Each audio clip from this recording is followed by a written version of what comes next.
Go ahead, Sylvia. I've been thinking about is I certainly don't know the ground game of all the candidates, but I will say I think one thing that certainly is helping Brandon is certainly having all the CTU endorsements in terms of people walking the streets and people knocking on doors.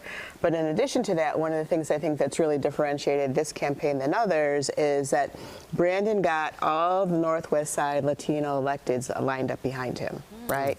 And that was led by Congressman Delia Ramirez, and certainly Senator Presioni Zayas and Alderman Carlos Rosas, right? Alderman Susana, is that her name? Rosana. All of those electeds, Latino elected officials, endorsed Brandon.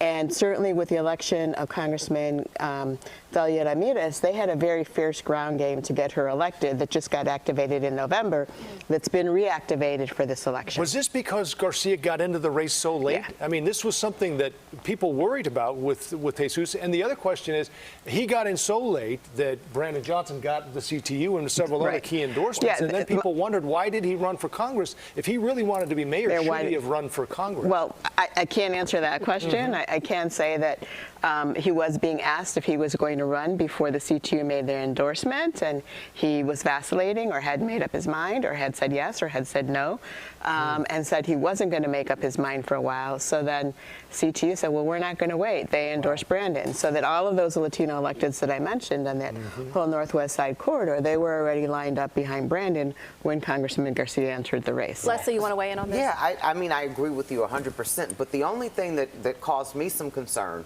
about the whole endorsement process is that Brandon Johnson was endorsed by CTU before he even announced he was running. That's true. So, you know, when you talk about it, and you know, CTU, United Working Families, they've got their crews on the ground, they've got their street teams, they have an operation that they can work, and that operation is working.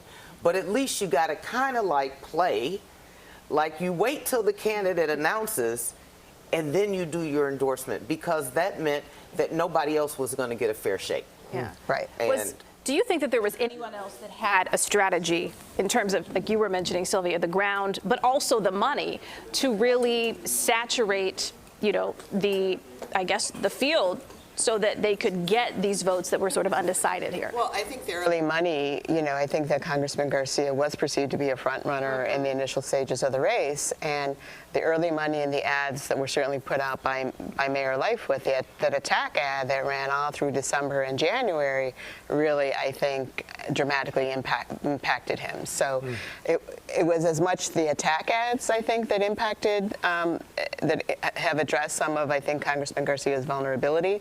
And it was also his inability to be on TV early on. He got on TV later in the game. Well, before this all started, I think there were a lot of people who said, okay, Lightfoot may not be popular, but who's going to beat her?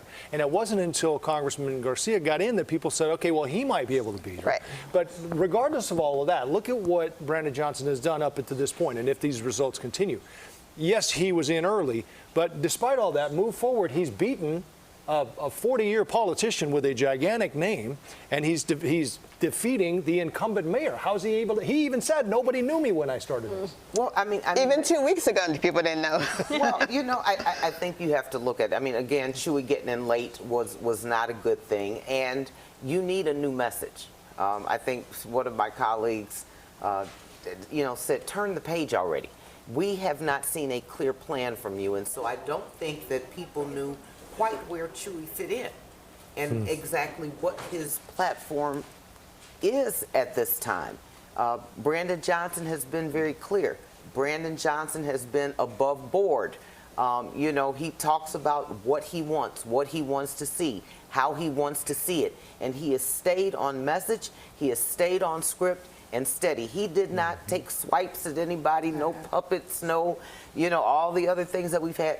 So he's, and I think straight and narrow wins the race. Well, and I think he had a very disciplined message, and I also think Paul Vallas had a very disciplined message, right? And that's true. who we're seeing emerge as the two front runners. Yeah, Paul's the crime, message was all on crime. And he stayed straight and narrow. So if we talk about, you were mentioning there hasn't really been any stone thrown at Brandon Johnson, and there hasn't really been any controversy for him. Paul Vallas, obviously late in this race he's still out on front, but do you think some of those controversies with Vallas, with some of the hesitation with Chuy Garcia, obviously with Mayor Lori Lightfoot, helped to propel voters to turn to Brandon Johnson?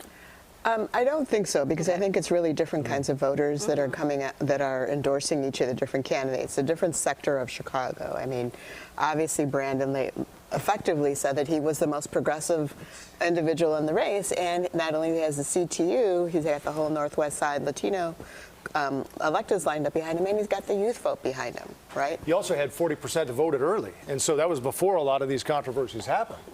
Right. What I think is going to be interesting is how do the controversies that we've seen in recent days around Vallas play out in the runoff. Yeah.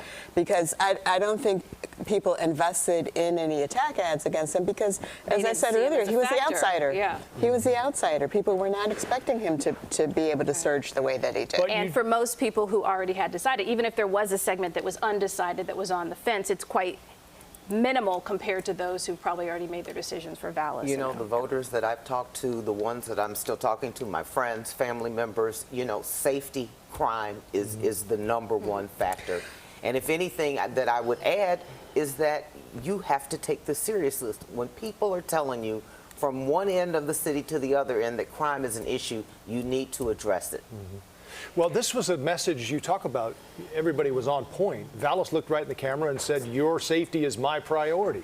Chuy looked in the camera and said, you know me. These were all of their strengths, right? Lori looked into the camera and said, you know, that was different. But she also, though, that was a late-breaking controversy. Went after Chuy and also went after Brandon, and in the end tried to pivot to, I did this, I got us through COVID, and I also have done a lot with Invest Southwest. This wasn't the crime message, though. No, and when we had our discussions a couple of weeks ago, and you said, or Eric, I don't remember if you said, if you were the mayor, what would you, and I'm like, talk about what you've been doing.